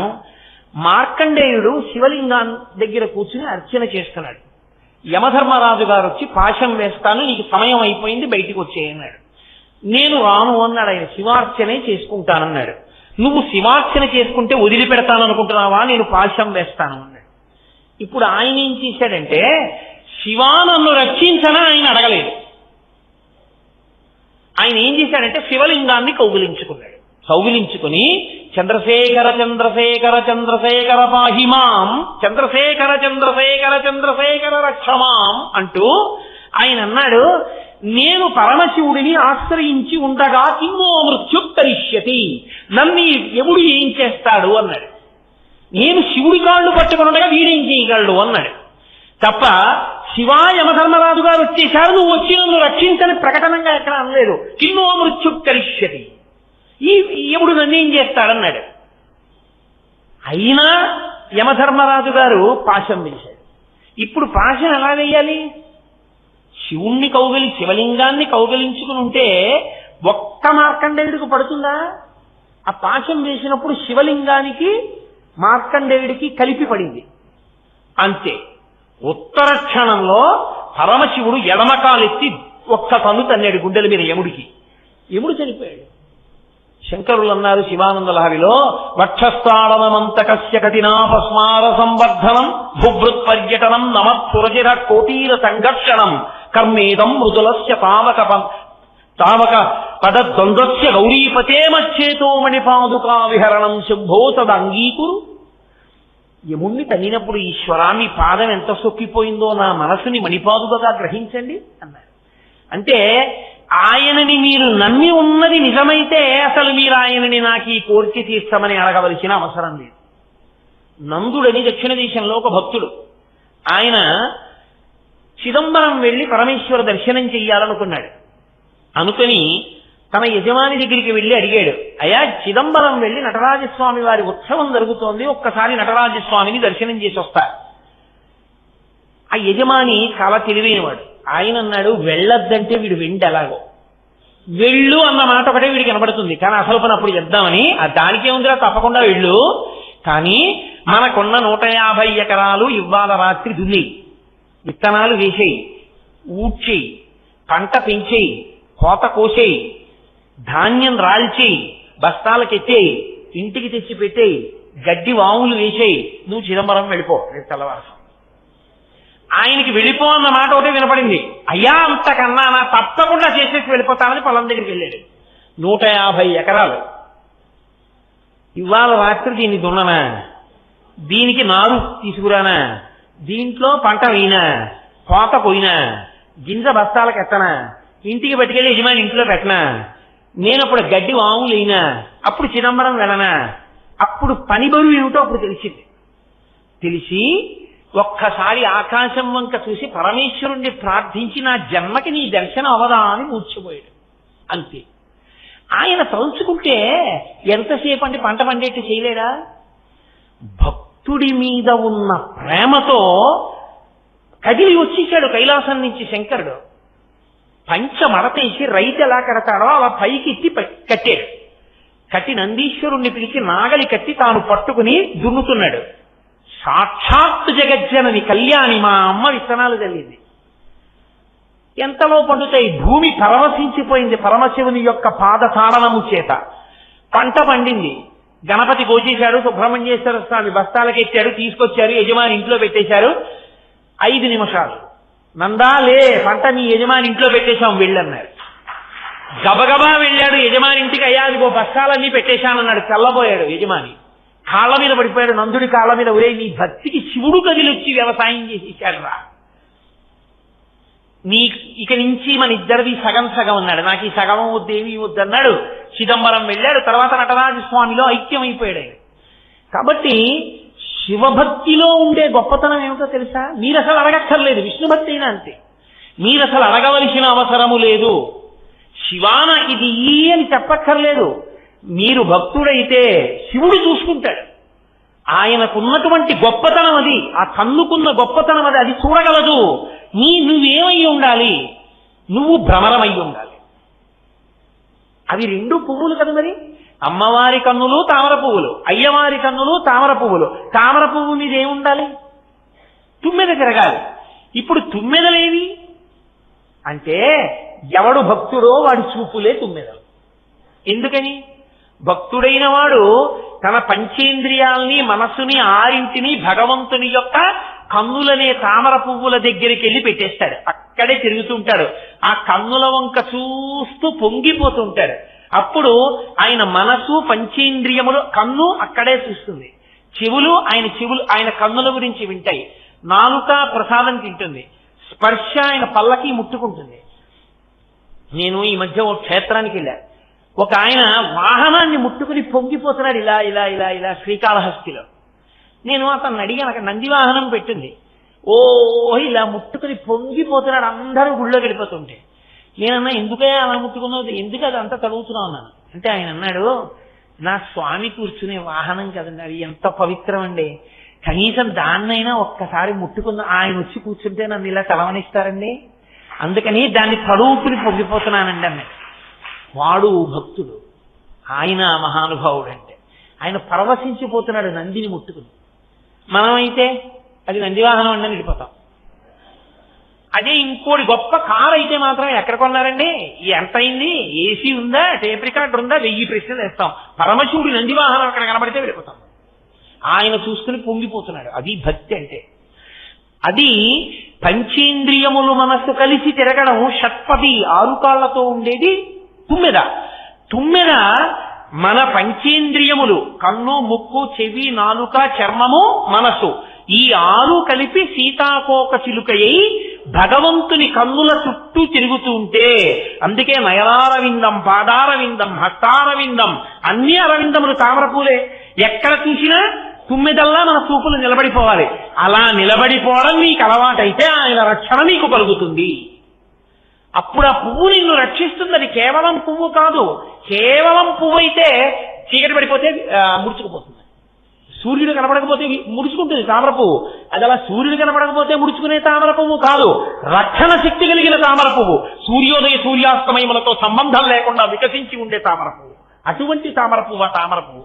కాబట్టి వాళ్ళిద్దరి యొక్క హృదయము రక్షకత్వము ఎప్పుడూ రక్షిస్తుంటారు, నీ మనస్సు నువ్వు పెట్టగలిగితే. ఇది చెప్పడానికి విశాల నీ లోపలలోచనాయై పరమశివుడి దగ్గరికి వచ్చేటప్పటికీ ఆయన కన్నులు వికాసి పంచేరుహలోచనాయ సమీక్షణాయై విషమీక్షణాయ. శంకరుల మాటలు అంత చిత్రంగా ఉంటాయి. సమీక్షణాయై అంటే ఈ కన్నిటు వెళ్ళింది అనుకోండి, దాన్ని సమీక్షణం అనరు. చూపులో దోషం ఉంది, అలా వెళ్ళవు కదా, అలా వెళితే మెల్ల. కన్ను వంకర అయింది అనుకోండి, వెంటనే మనకి తెలుస్తుంది ఏంటంటే ఆయన కన్ను కొంచెం వంకరగా ఉందంటే మెల్ల కన్ను అంటాం వెంటనే. 2 కళ్ళు ఎప్పుడు ఒకలాగే ఉంటాయి. ఇలా చూశారనుకోండి 2 కళ్ళు అటు తిరుగుతాయి, ఇలా చూశారనుకోండి 2 కళ్ళు ఇటు తిరుగుతాయి. అంతేకాని ఇటు వెళ్ళి చూడ నేను చూస్తానంటుందండి. ఎటు చూసినా 2 కళ్ళు ఒకలాగే తిరుగుతాయి. 2 కళ్ళు ఒకలా తిరిగితే సమీక్షణాయి, అలా తిరగలేకపోతే విషమీక్షణాయి. అమ్మవారి విషయంలో సమీక్షణాయి, ఆవిడ ఇలా చూసింది అనుకోండి 2 కళ్ళు ఇటే తిప్పి చూస్తుంది. ఒక వస్తువుని 2 కళ్ళతోనూ చూస్తుంది. అయ్యవారికి అలా తిరగవు అంటున్నారు శంకరాచార్య. ఎందుకని? ఆయనకి ఈ 2 కాదు, ఇక్కడ ఒక కన్ను ఉంది. మరి ఇది తిరగదుగా, అసలు మూసి ఉంటుంది. ఇది ఇలా దీంతో పాటు తిరిగి అలా తిరగదు కాబట్టి విషమీక్షణాయి. ఈ రెండు కళ్ళతో ఇలా చూస్తూ ఈ మూడో కన్ను కూడా విప్పాడు అనుకోండి, ఈ రెండు కళ్ళు ఓపెన్ చేస్తే ఈ కన్ను ఓపెన్ చేస్తుంది. అది చిత్రం. అమ్మవారి కళ్ళు ఇలా చూసిందనుకోండి, ఈ కన్ను ఓపెన్ చేయదు, రెండు కళ్ళు దయనే కురిపిస్తాయి. అయ్యవారి అలా కాదు, ఆయన ఇలా రెండు కళ్ళతో చూసి మూడో కన్ను విప్పాడు అనుకోండి, విప్పితే ఎదురుగుండా ఉన్న వస్తువు భస్మమైపోతుంది. అప్పుడు ఈ రెండు కళ్ళతో చూశాడు, మూడో కంటితో కాల్చాడు. విషమీక్షణాయి. అమ్మా, నీ చూపుకి ఆయన చూపుకి తేడా ఉంది అంటే ఇప్పుడు శివుణ్ణి తక్కువ చేశారా? కాదు. అసలు మీతో నేను ఒక రహస్యం చెప్పాలంటే, ఆమె చూపులు దయ అయితే ఆయన చూపులు బ్రతికిస్తాయి. ఎందుకో తెలుసా? మనం బ్రతకడానికి ఏమి కారణం? సూర్య చంద్ర అగ్నిహోత్రములే. మీరు చూడండి, బయట సూర్యుడు చంద్రుడు ఉన్నాడు, ఇందులోనే అగ్నిహోత్రం లేదు, ఏమైనా ఉపయోగం ఉందా? ఇందులోనే ఉండవలసినంత వేడి లేదు. 98.4 ఏదో ఉందిగా నార్మల్ టెంపరేచర్, దానికో 2 డిగ్రీలు పెరిగినా పడుకుంటాడు, 2 డిగ్రీలు తరిగిపోయినా అరికాళ్ళు రుద్దాలి కదా. ఇందులో ఉండవలసిన వేడి ఉంటేనే అగ్ని ఇందులో ఉండాలి. ఇందులో అగ్ని ఉంటే ఉన్నాడు భవతి శివం శివం శివం, సుందరం శోభనం మంగళం భద్రం శ్రేయం మాటలన్నీ వస్తాయి. ఇందులో వేడి లేదనుకోండి, ఇది చల్లబడిపోయింది అనుకోండి, శవం అమంగళం అశోభనం వికారం, దాన్ని ఎవరు ఇక చూడరు, దూరంగా పెట్టేస్తారు. అక్కడ ఉంది, ఆ సందులో ఎవరు అలా వండుకోరు.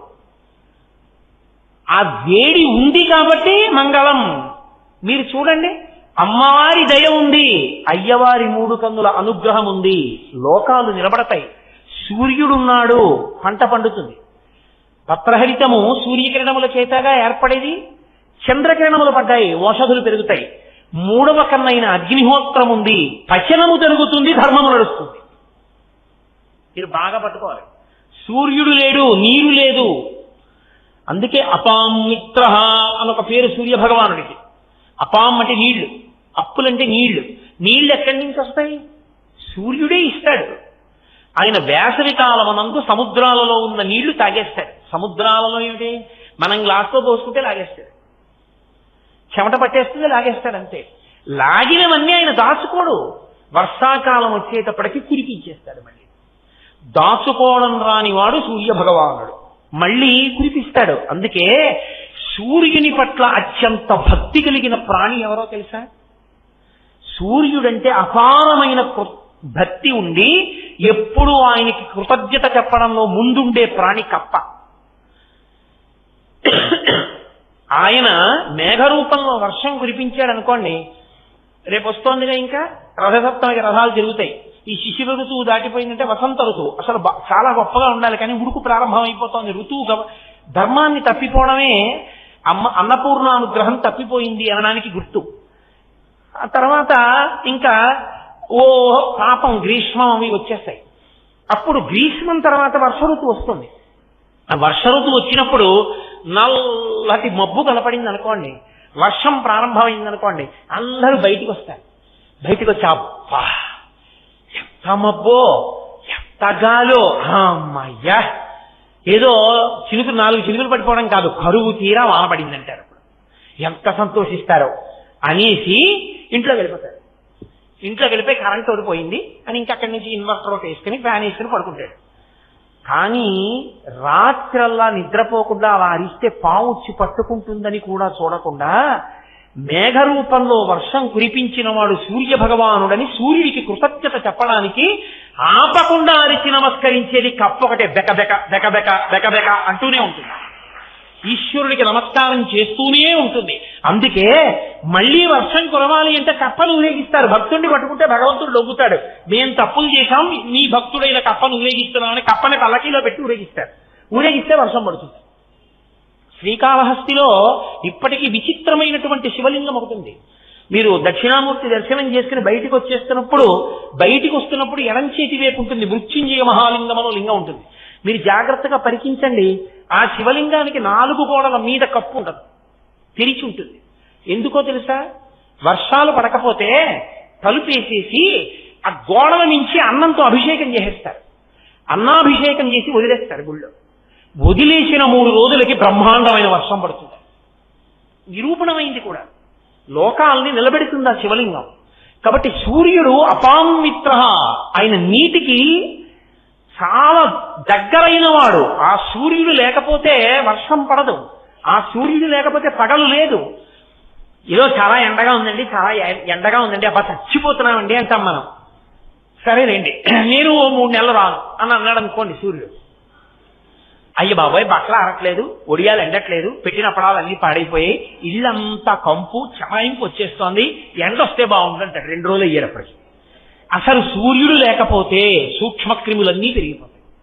సూర్యుడు ఉంటే చాలా క్రిములు తమంత తాము మరణించి ఓషధీతత్వం కలుగుతుంది. అసలు సూర్యనారాయణమూర్తికి సంబంధించిన తత్వం మీరు విన్నారో లేదో, సూర్య కిరణముల యందు ఓషధీతత్వం ఉంటుంది. అందుకే ఒరుగులని పెడతారు, మీరు చూడండి.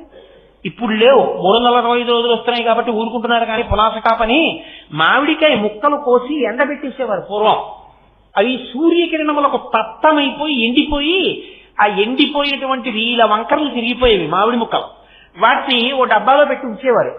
ఎప్పుడైనా మామిడికాయ పప్పు తినాలనిపిస్తే మామిడికాయలు రాని రోజుల్లో ఈ ఒరుగులు తీసి పప్పు ఉండేవారు. ఏమీ అవ ఒరుగులు అలాగే ఉంటాయి. సీతమ్మ తల్లి అంటే రామాయణంలో ఒరుగులు పెట్టింది. ఒరుగులని నిల్వ చేస్తారు. వాటన్నింటికీ సూర్యకిరణములే ఆధారం. సూర్యకిరణం తగిలితే పదార్థములు నిల్వ ఉంటాయి కూడా. అటువంటి సూర్యుడు ఆయనకు ఒక కన్నయ్య ఉన్నాడు. అంటే ఆ కంటి చేత ఆయన లోకాన్ని పోషిస్తున్నాడు. విషమీక్షణ ఒకేసారి సూర్యచంద్రులు ఎలా ఉంటారు? పగలు ఉండాలి, రాత్రి ఉండాలి. అందుకని సూర్యోదయ సూర్యాస్తమయములు, చంద్రోదయ చంద్రాస్తమయములు.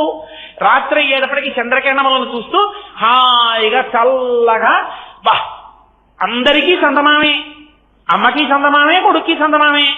అది కూడా చందమామంటూ ఆ చంద్రుణ్ణి చూస్తూ ఆ వెన్నెల్లో కూర్చుంటే ఎంత ఆనందంగా ఉంటుందో. కాబట్టి అదిగో ఆ చంద్రుడు ఒక కన్ను, సూర్యుడు ఒక కన్ను, మూడవది అగ్ని ఒక కన్ను. అగ్ని లేదనుకోండి మీకు పచనము లేదు, ధర్మము లేదు. ఎందుకని? వర్షం పడింది ఇవాళ, పంటలు పండాయి, బాగుంది. మళ్ళీ వచ్చే ఏడాది కూడా పంట పండాలి.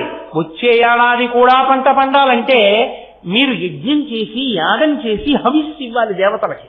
అగ్నిహోత్రుని యొక్క ముఖంగానే దేవతలు హవిస్సు పుచ్చుకుంటారు. అగ్నిముఖంగా హవిస్సు ఇవ్వాలి అంటే అగ్నిహోత్రుడు ఉండాలా?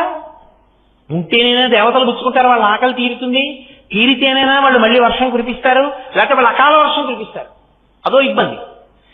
కాబట్టి యజ్ఞయాగాదులు జరిగి దేవతలకు హవిస్సు ఇవ్వాలంటే అగ్నిహోత్రుడు ఉండాలి. మనకన్నా ముందున్నటువంటి పితరులు దేవతా స్వరూపాన్ని పొందారు, శరీరాలు వదిలేసి. వాళ్ళకి తద్దినం పెట్టాలి, వాళ్ళకి పిండం పెట్టాలి. అగ్నిహోత్రం ఉండాలా? నువ్వు ఒంటుకు తినాలి రుచికరంగా, అగ్నిహోత్రం ఉండాలా? ఇంట్లో వంకాయలు ఉన్నాయి, పచ్చిమిరపకాయలు ఉన్నాయి, కొత్తిమీర ఉంది, వంకాయ పచ్చడి చేసుకోవాలి, లేకపోతే వంకాయ కూర వండుకోవాలి. వంకాయలు ఉన్నాయండి, కొత్తిమీర ఉందండి, అగ్నిహోత్రమే లేదు. అవుతుందా కూర? అగ్నిహోత్రం లేకుండా కూర ఎక్కడిది? అగ్నిహోత్రం లేకుండా ఇంట్లో బియ్యం ఉంటే అన్నం ఎక్కడిది? అగ్నిహోత్రము లేని నాడు అన్నము పచనము కాదు. నీకు అన్నం లేదు, ఈ శరీరము అన్న వికారము. తిన్న అన్నమే శరీరంగా మారుతోంది. కాబట్టి ఇదంతా ఎవరు చేస్తున్నారు? లింగ పురాణంలో ఒక శ్లోకం ఉంది. హవ్యం వహతి దేవానాం కవ్యం కవ్యాసినామపి పాకంచ కురుతే వస్తి శంకరస్యైవ శాసనాత్. అగ్నిహోత్రుడు దేవతలకి హవిస్సు పట్టుకెళ్ళినా, పితృదేవతలకి కవ్యం పట్టుకెళ్ళినా, మనకి ఇంట్లో వంటవాడై అన్నం ఉండి పెట్టినా కూరలును శంకరుని యొక్క శాసనానికి వశపడి చేస్తున్నాడు ఇవన్నీ. ఇప్పుడు ఈ సూర్య చంద్ర అగ్నిహోత్రములు లేవనుకోండి, ప్రేతం కూడా కావాలి, అలాగే ఉంటుంది. కాబట్టి మహానుభావుడు సూర్య చంద్ర అగ్నిహోత్రములను 3 కన్నులుగా ఉంచుకుని లోకములను కాపాడుతున్నాడు. కానీ ఈ 3 ఎప్పుడూ ఒకేలా ఒకే చోట ఉంటే మళ్ళీ ఉండడం కుదరదు. అది విచిత్రం. పరమేశ్వరుడు ఆ లక్షణం పెట్టాడండి. నీరుందనుకోండి పల్లానికి వెళ్ళిపోవాలి, అగ్ని ఉందనుకోండి ఊర్ధ్వముఖంగా పైకెక్కాలి. అగ్ని పల్లానికి వెళ్ళదు, నీరు ఎత్తెక్కదు. మీరు అగరవత్తు వెలిగించి ఇలా పట్టుకున్నారనుకోండి ఆరిపోతుంది. అగరవత్తు వెలిగించి ఇలా పట్టుకున్నారనుకోండి జ్వాల పైకి ఎక్కుతుంది, అగ్ని పైకి ఎక్కుతుంది. నీరు కిందకెడుతుంది. నీరు కిందకి వెడుతుంది కాబట్టే పర్వతాల మీద పుట్టిన నదులు భూమి మీదకి వచ్చాయి. గోదావరి ప్రవహిస్తోంది కాబట్టి కదా ఇంత పంటలు పండి ఇంత సుభిక్షంగా తినగలుగుతున్నాం. పల్లమన్నదానికి నీరు ఎక్కను అని ఎత్తే ఎక్కుతాననుకోండి, కొండలు ఎక్కుతుంది తప్ప భూమి మీదకి రాదు నీరు, మనం బతకం. అందుకని నీటిని కిందకి తెచ్చాడు. అగ్నిహోత్రం పల్లానికి వెళ్ళిపోయిందనుకోండి, అంటుకున్నది, మనం బ్రతకం. అందుకని పైకి వెళ్ళిందనుకోండి, అక్కడ ఉన్నది అక్కడే పైకి వెళ్తుంది, వెనక్కి తప్పుకుంటాడు. ఇలా మీదకొచ్చిందనుకోండి పల్లానికి, అసలు ఎక్కడా ఎవడో బతకడం. పరమేశ్వరుడు ఎంత దయాళువయ్యి నిర్ణయం చేశాడో ఆలోచించండి. ఆయన ఆ ధర్మాన్ని పెట్టి ఉండకపోతే లోకాలు నిలబడతాయా? అందుకే ఏ ఒకటి ఒకదానిలా ఉండవు. ఒకటి ఒకలా ఉంటే ఒకటి ఇంకోలా ఉంటుంది. విషమీక్షణాయై అలా ఆయన ఉన్నాడు కాబట్టి, ఆయన కన్నులు అలా ఉన్నాయి కాబట్టి నిలబడ్డాం. అమ్మవారు ఒక కంటితో చూసిందనుకోండి, సీతకన్నేసిందంటారు. అంటే అమ్మవారు దయతో చూడలేదని గుర్తు. ఏదో చూసి చూడనట్టు ఇలా ఊరుకుంది అనుకోండి, అంటే రెండో కన్ను ఇంకా తిరగక ముందే మొదటి కన్ను వెనక్కి వెళ్ళిపోయింది అనుకోండి, సీతకన్నేసిందంటారు. కోటేశ్వరారు అని మీరు నా వెంట పడ్డారనుకోండి, ఎవరో ఒక ఆయన వెంట పడితే నేను ఇలా అని ఇలా వెళ్ళిపోయాను అనుకోండి, అంటే ఈ కన్ను ఇంకా ఈ కన్నుతో తిరగలేదు, ఇలా తీసేశాను. సీతకన్నేశాడు. సీతకన్నేశాడంటే సీతమ్మ రావణుడిని ఎలా చూసి చూడకొదిలేసిందో అలా చూడలేదు. అసలు చూడలేదంటే దయ కలగలేదు. అమ్మవారి కన్నులు సమీక్షణ రెండు కన్నులు ఇలా తిరిగి నిలబడ్డాయనుకోండి, చూసింది మన దయతో చూసింది. అందుకని ఆవిడకి సమీక్షణ అయ్యవారు విషమీక్షణ. సూర్యుడు చంద్రుడు అగ్ని మూడు ఒక్కసారి ఉండకూడదు. సూర్యుడు చంద్రుడు కూడా ఉంటే పగలు రాత్రి ఎక్కడిది? పగలు రాత్రి కూడా ఉంటే నిద్ర ఎక్కడిది? అసలు మీకు పగలే ఉండిపోయింది అనుకోండి, అసలు రాత్రి అందం తెలియదు. అబ్బా అసలు రాత్రుళ్ళు ఉన్న రోజుల్లో ఎంత బాగుండేదండి, చల్లబడేది. సాయంకాలం అయ్యేటప్పటికి ఏదో ప్రవచనం వినేవాళ్ళం. అయ్యి బాబోయ్ ఎప్పుడూ ఎండే చీకటి రావట్లేదండి, ఏమిటో మరి ఏమైపోయిందో, చీకటి ఎక్కడికి పోయిందో అంటాం. అప్పుడు సూర్యుడు వెళ్ళి చంద్రుడు రావాలి, చంద్రుడు వెళ్ళి సూర్యుడు రావాలి. అప్పుడే సంధ్యాకాలం అనుష్ఠానం, అర్చన, ధర్మము, యజ్ఞము, యాగము, క్రతువు, ముహూర్తము, చాంద్రమానము, తిథి ఇన్ని నడుస్తాయి. లేకపోతే అన్ని ఆగిపోయింది. కాలగమనంలో నీకు పుణ్యాపుణ్య కాలముల వివక్ష పోయింది. కాబట్టి కలవకూడదు శివుడి దగ్గర. విషమీక్షణ. ఇప్పుడు ఆయనకి వికృతమైనటువంటి కన్నుల కదలికని అర్థమా? అలా చూసి మనని రక్షిస్తారని అర్థమా? మనని రక్షించడానికి ఆయన విషమీక్షణాయి, మనని రక్షించడానికి ఆమె సమీక్షణాయి. నాన్నగారు అలాగే ఉంటారు, విషమీక్షణాయి. నాన్నగారు ఏం శిక్షించక్కర్లేదు, సరిగా ఉండట్లేదు, నాన్నగారికి తెలిసిపోయిందేమో అని అనుమానం వచ్చింది, నాన్నగారండి అన్నాడు అని చూపు నిలబెట్టలేదు, అమ్మ మాట్లాడలేదు. ఎంత బాధగా ఉంటుంది. నాన్నగారు మూడు కలిపి నిలబెట్టారనుకోండి, తట్టుకోగలడా? నాన్నగారు మూడు కలిపి నిలబెట్టకుండా, సూర్య చంద్రాగ్నిహోత్రములు నిలబెట్టకుండా ఉంటేనే సంతోషంగా ఉంటుంది. నాన్నగారు మామూలుగా ఉండి నాన్నగారి గదిలో నాన్నగారు చదువుకుంటున్నారు అనుకోండి, అప్పుడు నాన్నగారి కోపంగా ఏం లేరు, ఆయన పనిలో ఆయన ఉన్నారు, కానీ మనం చప్పుడు చేయకూడదు, అక్కడ అల్లరి చేయకూడదు, టీవీ పెట్టకూడదు. అది నాన్నగారు నాన్నగారండి టీవీ చూస్తానంటే తలుపేస్తున్నాను, చూడు అన్నారు అనుకోండి, తలుపేస్తూ టీవీ చూసుకోవచ్చు. నాన్నగారు మూడు నీ మీద నిలబెట్టారంటే ప్రమాదం వచ్చిందని గుర్తు. ఇంకొక లక్షణం ఏంటో తెలుసా? విషమీక్షణ. అంటే అసలు పరమశివుడు అలా చూడకూడదండి, చూడచ్చు. చూసినా ఉపకారం ఉంది, మూడిటిని కలిపి చూసినా ఉపకారం ఉంటుంది. ఎప్పుడో తెలుసా? ఆయన ఇలా రెండు కన్నులతో చూసి మూడో కన్ను విప్పాడు అనుకోండి, వాడు మహాజ్ఞాని అయిపోతాడు. ఎందుకో తెలుసా? నామరూపములుగా ప్రపంచం ఎప్పుడు కనపడుతుంది? రకరకాలుగా ఉన్నప్పుడు. కుర్చీ, బల్ల, కుండ, వేదిక, మైకు, లాల్చి, మీను ఇన్నున్నప్పుడు కదా. అక్కడ ఉన్న కుర్చీ, అక్కడున్న బల్ల, అక్కడున్న పొయ్య, అక్కడున్న తెడ్డు, అక్కడున్న కర్ర అన్నీ కాలిపోయి. అన్నీ కాలిపోతే ఇప్పుడు ఒక్కటే ఉండిపోయింది, అన్ని లేవు, బూడిద మిగిలిపోయింది. ఒక బూడిద మిగిలిపోతే ఇక నామరూపములు లేవు. నామరూపములు లేకుండా కేవలము బూడిద మిగిలిపోతే ఒకటే మిగిలినట్టు, మాయ అంతరించి కేవలము జ్ఞానమే ఉండాలి అంటే పరమశివుని యొక్క మూడవ కంటి జ్ఞానాగ్ని కలగాలి. అప్పుడు జ్ఞానాగ్నిగా అది ఉపకారమును చేస్తుంది. అందుకని విషమీక్షణ. మూడు కలిపి చూసినా, మూడు కన్నులతో చూసినా నష్టమే వస్తుందని చెప్పడానికి కూడా లేదు. కాబట్టి వాళ్ళ చూపులు ఎప్పుడూ ఉపకారం చేసేవే అని చెప్పవలసి ఉంటుంది తప్ప ఆ చూపులు అపకారములు చేసేవని ఎప్పుడూ చెప్పకూడదు. అమ్మకి కోపం, అమ్మ చూపులు నాన్నగారి చూపులు ఎలా చూసినా నీకు ఉపకారం చేసేవే తప్ప అమ్మ చూపులు నాన్నగారి చూపులు నిన్ను పాడు చేసేవి ఎప్పుడూ కాదు. అమ్మ చూపుకి కనురాపు ఉండదు. మీరు చూడండి లోకల్లో పిల్లాడు చేరు బియ్య పన్నం తింటాడు, ఎవరు వండి పెట్టాలి? అమ్మే వండి పెట్టాలి. వాడు బయట కసరత్తులు చేసి వస్తాడు, చేరు బియ్య పన్నం తింటాడు. వాడు శుభ్రంగా అరుగుతుంది. వాడికి ఇంత గోంగూర పచ్చ వేసి ఇంత నువ్వుల నూనె పోసి వాడు ఇంత అన్నం కలుపుకుని అరిటాకు నిండా తినేస్తాడు వాడు. మీరు చూడండి, అలా అన్నం తినేటటువంటి వాడికి చేరు బియ్య పన్నం వండి అమ్మ గిన్నె దాచేస్తుంది ఎవరికి తెలియకుండా. భీమసేనుడికి కుంతీదేవి పెట్టినప్పుడు అలాగే పెట్టేది. దాచి వాడు అన్నం తినేటప్పుడు తలుపేసేసి తానొక్కతే కూర్చుని పెడుతుంది. నేను పెట్టనంత నువ్వు తినద్దంతో, కానీ బహురహస్యంగా పెడుతుంది. ఎందుకని కనురాపు తగులుతుందేమో అని. అమ్మయే వీటి వీడి ఇంత తింటాడన్న అందనుకోండి, ఇక అసలు లోకంలో ఎవరైనా నిలబడతారా? అమ్మ పెడుతుంటే నాన్నగారు వచ్చారనుకోండి, కనురాపు తగులుతుందా? నాన్నగారి చూపుకి కనురాపు ఉంటుందా? వీడి షేరు బియ్యపు అన్నం తింటున్నాడని నాన్నగారు చూస్తే వాడికి ఏమైనా దృష్టి దోషం తగులుతుందా? ఒరేయ్ నువ్వు చక్కగా తిను, కానీ నాన్న కడుపు నిండాను, అందరి మధ్యలో తినకు అని తల్లిదండ్రులు ఏం చెప్తారంటే, ఏదో పెళ్లికి ఎడుతున్నారు అనుకోండి ఇవాళ మధ్యాహ్నం, వాడికి 10ంటికి పెళ్లికి బయలుదేరుతూ అమ్మ ఏం చేస్తుందంటే ఓ 3/4 షేరు అన్నం వండి పెట్టేసి వాడికి కందిగుండా ఉల్లిపాయ అన్ని వేసి పెట్టేసి తినేశాక, ఒరే అక్కడ 1/4 షేరు బియ్యపు అన్నమే తిను, లేదా 1/2 తిను, ఇంటికి రాగానే మళ్ళీ పెడతాను, అక్కడ ఎక్కువ తినకేనా దృష్టి తగులుతుందంట. అమ్మ మనసులో ఆ లక్షణం ఉంటుంది. నాన్నగారు ఓ 10 రూపాయలు చేతిలో పెట్టి, ఒరే నీకు అంతగా ఆకలిస్తే బయటికి ఎక్కడన్నా పోయి ఏమైనా తినేసిరా, అక్కడ తినక ఎక్కువ అంటాడు. వాళ్ళిద్దరి చూపులలో దోషమన్నది ఉంటే అసలు బిడ్డలు ఉంటారా? నాకు చెప్పండి.